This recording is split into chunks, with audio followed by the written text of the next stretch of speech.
I'm expecting to travel in what day is it? 2 weeks. You look so thin though. It's like He works out. Comes out real tiny, just attaches. Oh, that would make a lot of sense. So, He's a pattern. hello everyone, and thank you for coming to, what is it, 21st Pagan Panel? 20th? It's a forever and a day. 20th, I believe, unless they did one in 93. Some number. We didn't, yeah, go for it. Okay, 20th or 21st or 19th, whatever Pagan Panel. It's all enough to drink. Some number greater than one. We're not going to card it. Today's panel's topic, this year's panel's topic is paganism and pop culture. Joining us today are our 5 panelists. Let's let them introduce themselves. Oh, wait, we've got one. My name is Patrick Bolton. I am a 3rd degree initiate of Blue Star Wicca. I am one of the high muckety mucks of Torchlight Grove, which is centered in Highland Park. It's on the other side of the river. It's where I live. Normally I know the name of it. It's the town I live in. It's on my address and all that stuff. Check your license. Blue Star is we think of ourselves as one of the least traditional of the British traditional Wiccas. It's sort of vaguely, although if you dig into it, really there's no valid attachment there. But it is broadly shaped like some kinds of British traditional Wicca. It is initiatory. There is a hierarchy. I mean, that's why I point out that I'm a 3rd degree initiate, which is the highest of the stack. Stack. So you're like a pagan black belt. Yeah. It's confused. And The force. Torchlight itself is probably the most experimental Blue Star Grove or coven in the world. I specify the world as opposed to the nation because we've got some Canadians and some people in England and a couple other places that I'm aware of. And although I am also a Discordian and a syncretic neo-constructionist, I'm going to try to vaguely come at this from the perspective of Blue Star as much as I can. Hi, I'm Bear. I am a 3rd degree Thelemic Al-Gard. We do kind of a lot of the same stuff they do. Same degree system, whole 9 yards. I actually started this tradition, oh gosh, let me think of years now. Gotta be, going on 6 or 7 now. So we're a pretty new tradition. But we are very traditional. I'm a traditional kind of girl. We kind of go left to center every once in a while, but we always go back down the middle of the road. And then, Hello, my name is Arthur Moyer. I'm the founder of the Omnimancy tradition, which is a magical order. It was founded about 22 years ago. Some of the other members in this room were members of it in one sense or another. It's I think as I put in one lecture, a direct magic thaumaturgic, the rest of the meta magic system. That's what that part of that term. Basically, we use kind of more scientific method to try to figure out how magic works and how to advance it and how to make it more practical. It's not as much around, it's not theurgy, which most magical systems are these days. It's outright thaumaturgy because it involves spirits. We do deal with spirits in one sense or another, but that's not where the magic and the power comes from. We obviously acknowledge and deal with a lot of pagan pantheons and stuff like that, which is part of the reason why I want to panel. I do consider myself pagan because of that. And Omnimancy has actually spread quite a bit. Now, there's several groups out there at this point. And we have people in Australia, and Germany, and England, and Seoul, Korea, and they're all over the place at this point, as well as obviously New Jersey, and all of the United States at this point. And I run a magic convention called Crucible, which the next one to plug it is in October, the beginning of October. So look for it on www.crucibleconvention.com. And I hope to see you all there. I am Patty. I'm from GOG. Hi, everybody. Thank you. Somebody cued in. Happy to be done. I got big. Anyway. I am with Grow the Other Gods, ADF Druids. ADF is short for Andriat Fame. Don't ask me how to spell it. I can spell it, but really you'll forget it. There's a couple extra N's and a couple letters in it. ADF. Anyway, we've been around, our particular grove has been around since '91. We are the 4th oldest ADF grove ever. We were founded by the co-founder of the actual tradition. We are a 401c3 religious organization, which means the government actually recognizes us as a church. We originally started off with the intent of being the public face of paganism. Basically, we have these really cool parties that everybody wants to come to. And I'm the preacher's wife / treasurer. I should just help for a second. Hey, my wife runs the show. I take care of the money. Yeah, I sing the songs. yeah, and she sings. Who here has been to a GOG ritual? The entire back row is ignoring me. ritual? Yeah, okay, we're good. You should come join our parties. We have cookies. It's like a rocky horror. And in the front row, hey. Yeah. Go for it. All right, J.R. Bob Dobbs is your short-term personal savior. Jehovah is an alien and still threatens this planet. Money is evil. You should get rid of all of your money and give it to us. Wait a minute. That would be the subgenius. So.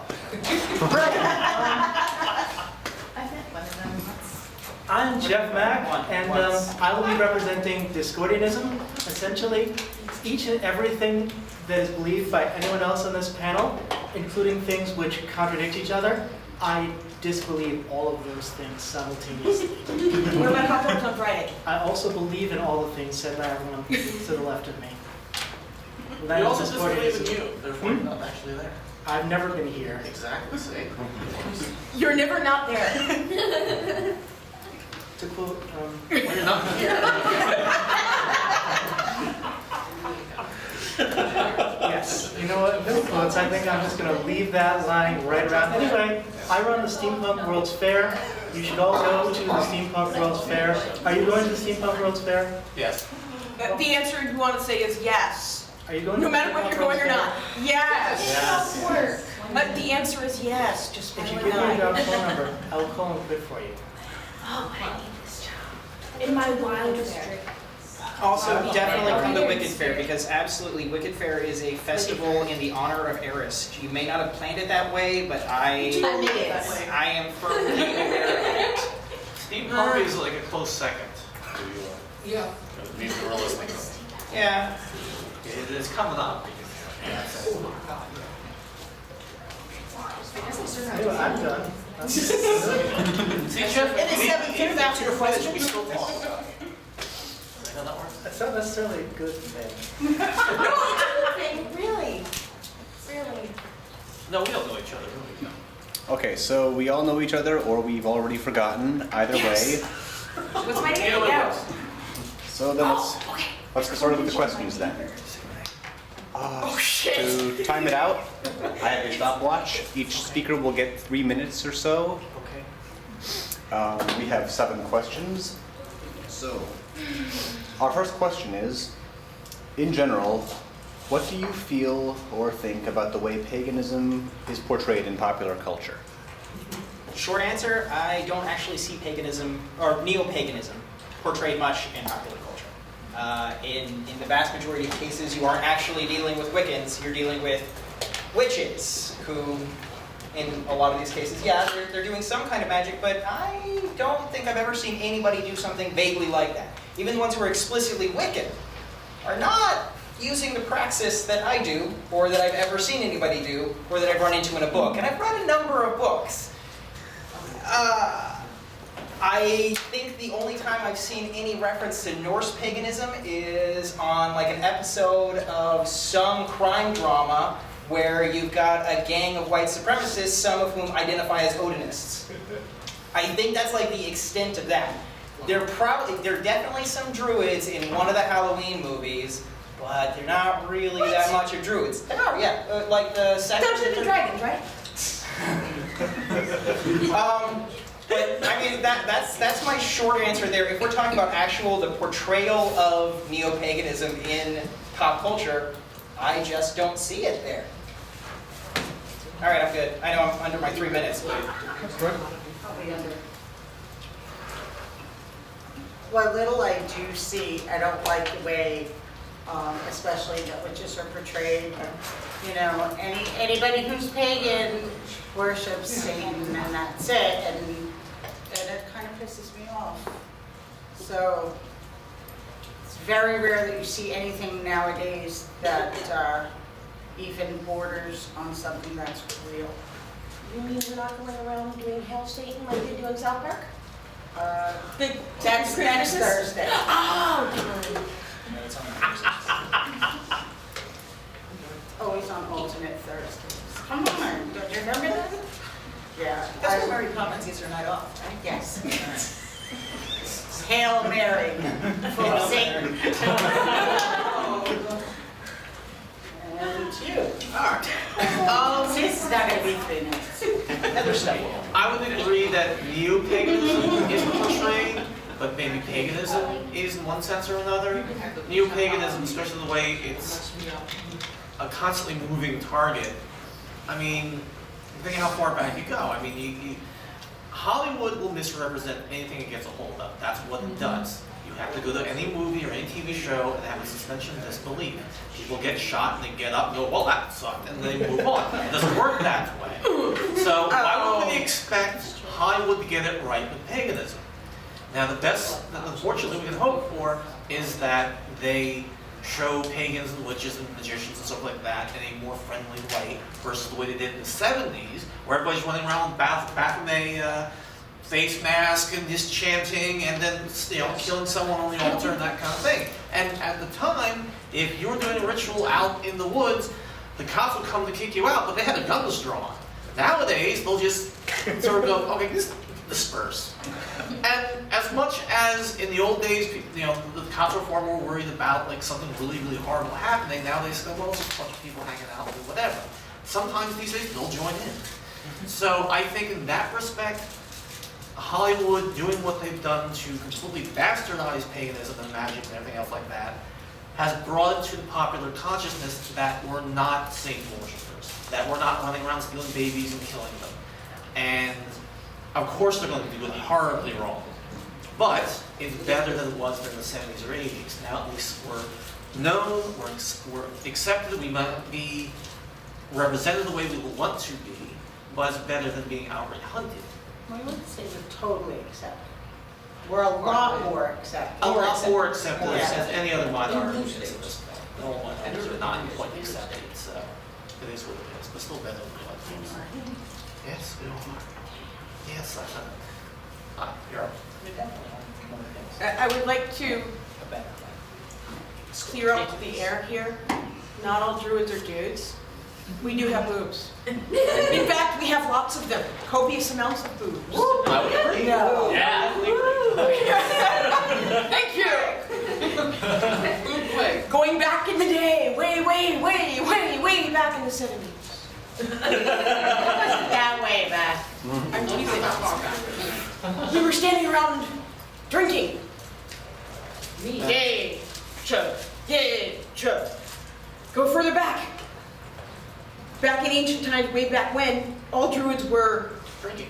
drinking. Yes. Hello, Ushki Beha. That was in the 50s, right? What is it like? Yes, the 50s, yes. The big thing is we shower. Most of us. I was going to say, Yes, you have a PDF card, don't you? mine's older than yours. Most of us shower. Not everybody plays D&D. We do play with Grimoire around fire a lot of us. It's a great game. So different. On the plus side, things that I like, well, Dumbledore as a druid was kind of scary. When you think of Druid in movies and TVs, you think of Dumbledore. You think of big guy, skinny old guy with long beard. No boobs are involved, no hotties. You haven't seen my grove. They are filled with hotties and, well, these guys. To be fair, the founder of God did look a lot like Dumbledore. Yeah. Yeah. I say he's more like a gay. Your point, but he, yeah. Yeah, more like a gay. I can't argue that. I don't know. But we're human and we laugh at ourselves. Dumbledore does not. I knew he wasn't human. See? He's part skeleton. Speaking of my tradition, if you look at pretty much anything modern which references ancient Greece, you're going to see Eris as the villain. You're going to see Eris as running around, destroying things, and basically trying to make the heroes' lives miserable. And the reason that is because Eris wants to be portrayed as a villain, so that smarter people will recognize that Eris couldn't possibly be a villain. Come on. So that Eris could actually be a massive villain behind the scenes, but we're all thinking, dude, Eris has got to be awesome. Because Eris is smart like that. So, Xena, Eris is evil. Disney Sinbad, Eris is evil. What? Yeah. DreamWorks. DreamWorks? DreamWorks. What's the difference? No. No, that's Disney. A bunch of letters. That's Hercules legendaries. I'm just saying. In the media, my goddess is evil, and I'm okay with that. They get fired. They get fired. That's true. I like fire. Also volcanoes. Yes. Hey, that's not a volcano, you bubblehead. I was just at the Pompeii exhibit. Volcanoes are on my mind. So, second question. What is your favorite instance of paganism in pop culture? Okay. So, where I went for this is that I'm not trying to stay too close to actually finding the paganism in pop culture, because then I'm pretty much limited to Buffy and Tara.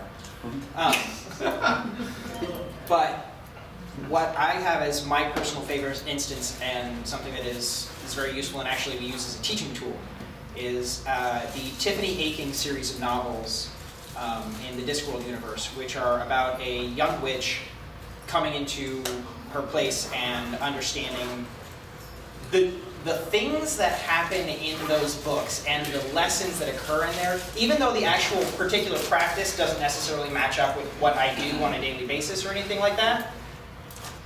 The importance of liminality, the importance of connecting to the cycle of seasons, the importance of little things and the magic of the everyday, and all of that stuff that you get out of those books, fantastic. And they're like on our, yes, you have to read this list, which is good. I do really enjoy the Dresden Files.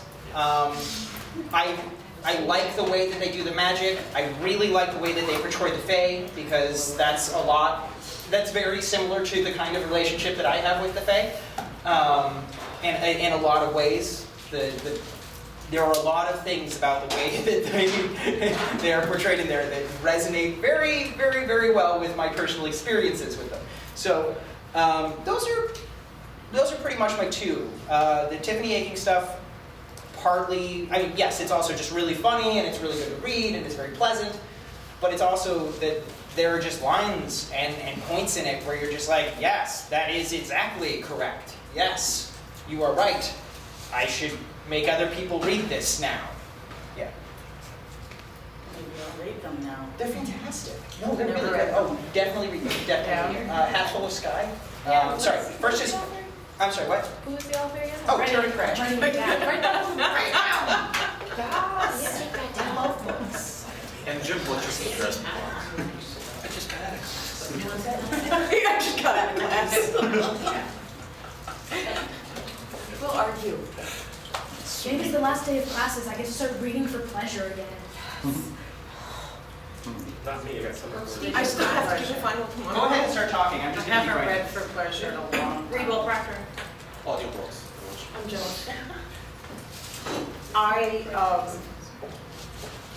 actually like when you catch an actual reference in like a movie or a TV show that they don't even realize like they're doing an actual real reference as opposed to the fake stuff you see on witches and Buffy and all that stuff. So those things, those little surprises, that's what I like. And I actually found some surprises like in old movies, like in Meet Me in St. Louis during the Halloween scene, when the maid comes out with the cake and says, "Oh, we're another year older." Really? Like, you know, bing. So just like little teeny references like that, things that probably nobody else catches, I catch. And I like that. I think it's really cool. Now, I'm sort of preparing something here. Yeah, so I was right. We can skip ahead and come back. No. I think I got the right spot. Now, Now I'm going to bring this up in another question, though. The pagan gods have. Some have decided to try to take on Christianity head on. Some of them, like the Norse, have decided to come in sideways. And if you look, the Norse in question are probably the most well-known mainstream pagan deities that you can think of. Anybody who's seen the Avengers has, whether or not they're represented correctly or not, of course they are. But that's not the point. But I mean, think about it. When someone thinks of the Greeks or Zeus, something like that, they go, man.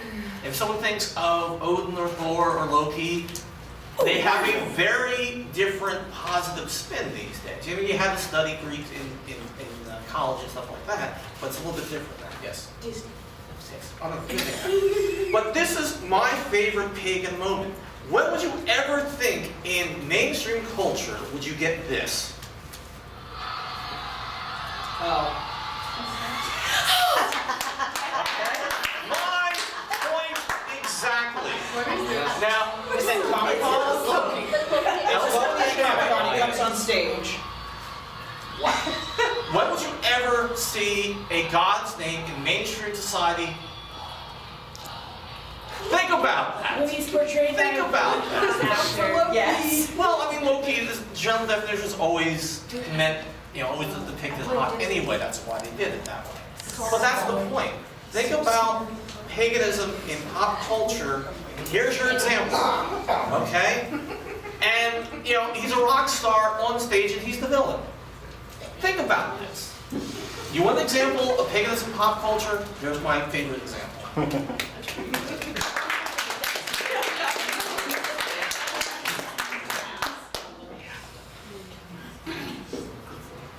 Are you done? I am. Thank you. Are you good? I would think so. I gotta follow this. Yes. Well, back in the day, there was Rome, the TV show on Showtime or HBO or whatever. HBO. Nothing but sex. Okay. They had a decent portrayal of what it was like. Historically kind of accurate for the most part. Right? Which again, Druid, I like this history shit. That being said, the next closest thing they've got is Percy Jackson, right? For the youngins. Hey, they've got a roundabout way of getting to things. They got a couple of them dead on, a bunch of them are way the fuck off. I'm not talking about the book, I'm not talking about the movie. The movie was dead wrong. Book. Yes, and that's okay. That being said, I see your Marvel and raise you a Doctor Who. Oh yeah. Yes.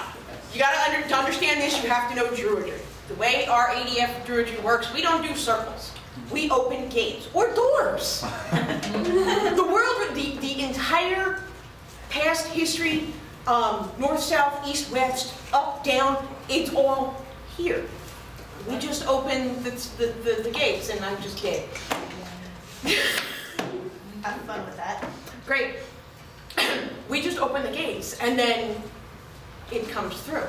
Just like Doctor Who. New, old, I don't care. Doctor Who. It does. And he's a druid. He's got a big blue box. Yeah. And he pops out of it. If you've seen some really older Doctor Who's, Yes. they really do not depict paganism all that well. No, but I'm talking about the newer ones. Yes. The ones where you can see it's actually blue. Baker As seems opposed to very black. Wiccan to me. Hey, they got that, the whole druid aspect. They got it. The entirety of time and space, wibbly wobbly, timey wimey, revolves around us. I like it. So Discordianism believes in the law of fives. We believe that everything happens in some sort of multiple aspect of 5. And strongly related to 5 is 23, which is of course 2 plus 3, which equals 5. 23 is an extremely important Discordian number. And as everyone, well, I don't know if there are a lot of people here who listen to indie folk music, but there's this indie folk musician named Miley Cyrus. Yes! Embodies Discordianism. 23 is this mysterious, odd number. We don't know what it is. We just know that everything revolves around it. If you look up the music video for 20, does that mean I'm 23? yes, that means you're 23. For anyone who doesn't know, Jeff says I'm the embodiment of Miley Cyrus. That's true. I'm proud of this. So yes, if you want to understand the basis of my tradition as seen through pop culture, look up the video 23 by Miley Cyrus. It's everything you need to know. That needs to go on the board. Everything My you want handwriting's to know, terrible. we're afraid to ask. We'll get Pat to write it again.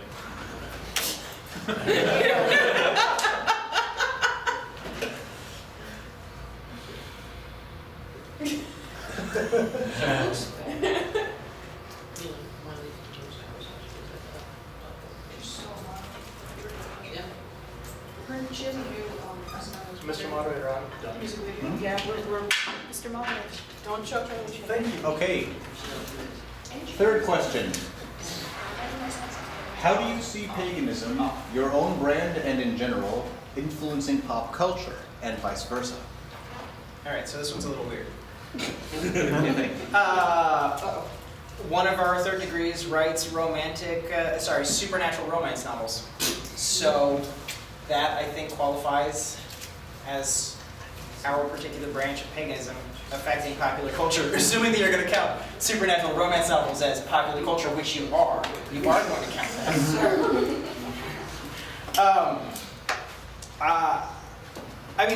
Part of it is that if we are talking about paganism in the extremely general, vague sense of mythology, so that as soon as we start bringing in any Norse god, any Greek god, start talking to the Celts, start looking up Babylonians, start bringing in any of this stuff, then popular culture is about taking things that are already present in culture and reusing them and remixing them and taking them and playing with them again and again and again and again.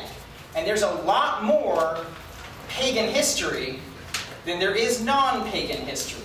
There's a lot more pagan stories than there are non-pagan stories. Just as a totality of all of the stories that exist in the entire globe, and that we can keep reaching out and start bringing in and utilizing. So in that way, we're going to continue to see more Marvel movies that are definitely influenced by influenced by the Norse myths, which you can interpret as influenced by paganism. I do think that over time we're going to see more portrayals of people who just happen to be religiously pagan and it not being much of a big deal. And it not being like the main focus of this very special episode. But it's just that, this character is, so this character happens to be Christian, and this character happens to be Muslim, and this character happens to be pagan. And, what kind of pagan? A druid. Mm-hmm. All right, cool. And not making it a big deal, just having it be like a thing. Like, once every 6 weeks, that friend goes and hangs out in the park with some other weirdos, and they wave their arms around and then eat some stuff. And set stuff on fire. And set some stuff on fire. Don't forget the fire. Tree fire, man. I think that's a piece of it there. In terms of how the vice versa there, of how pop culture affects paganism, there are a huge number of young women who have recently become very interested in very, very, very specific aspects of Norse mythology.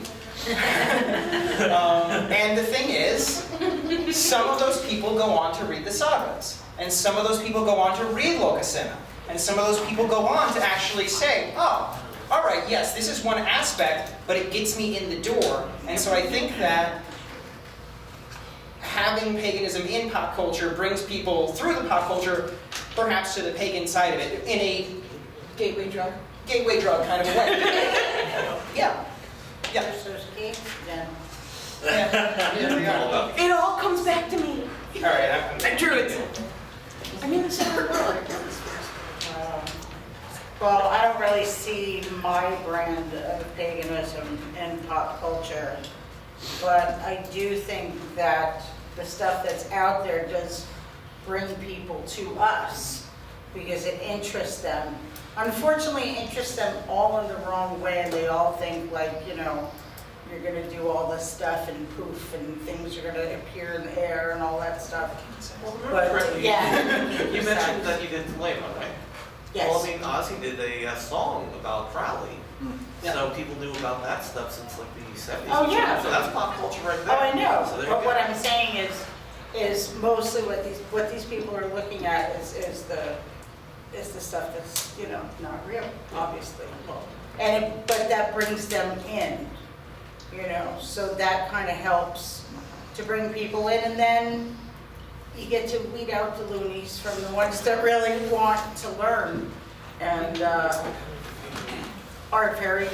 most are very amazed at all the work you have to do to get to where you need to be.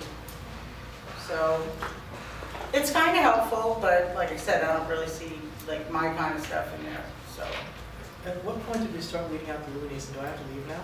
No, you're fine. No, Jesse. No. Your grandfather She's telling me about the other movies.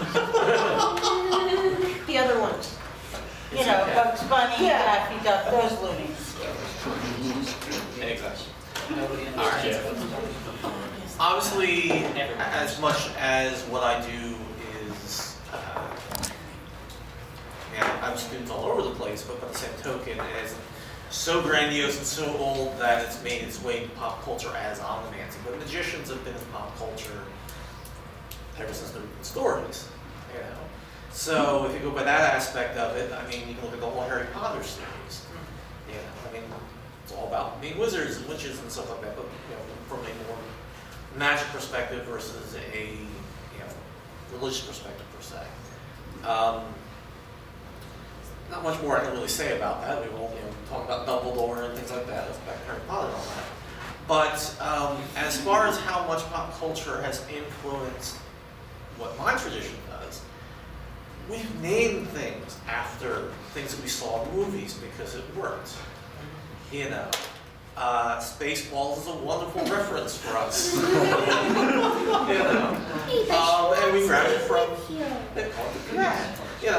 that kind of thing.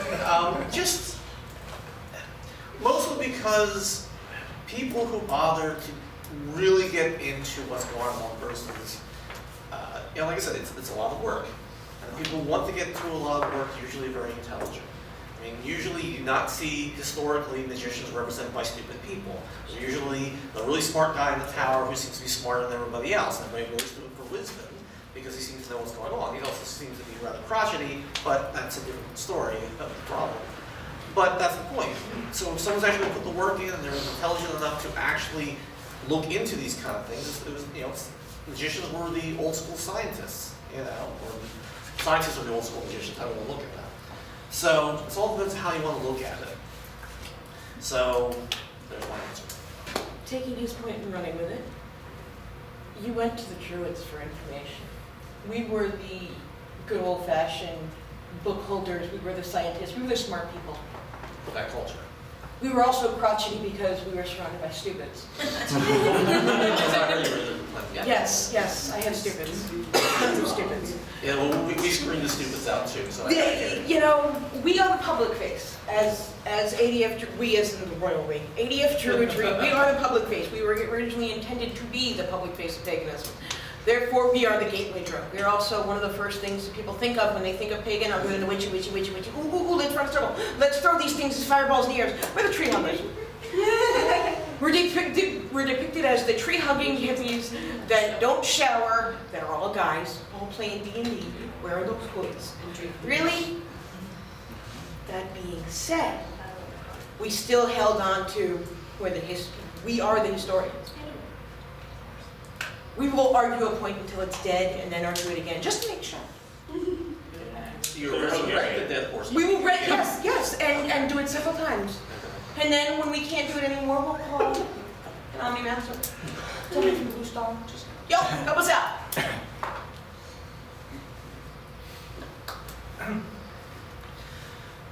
So in my own experience, pop culture, well, Discordianism has not particularly influenced pop culture. I can see Discordianism everywhere in pop culture, but I also see Discordianism in this table, so I'm biased. Really? I can say with no particular authority whatsoever that I have nothing intelligent to say on this subject. So I'm gonna just Be this There's a huge amount of Discordian stuff in movies and television and the background things all over the place. And part of that is because some of the early Discordian stuff was Berkeley pranks about the Illuminati. So when you start seeing people freaking out about this happening somewhere, or the fact that this photo happens to have one eye closed, or, I don't know, that Jay-Z rules the world from a secret golden submarine. That's Discordian stuff. I never said he wasn't smarter than I am. It's the pregnancy hormones.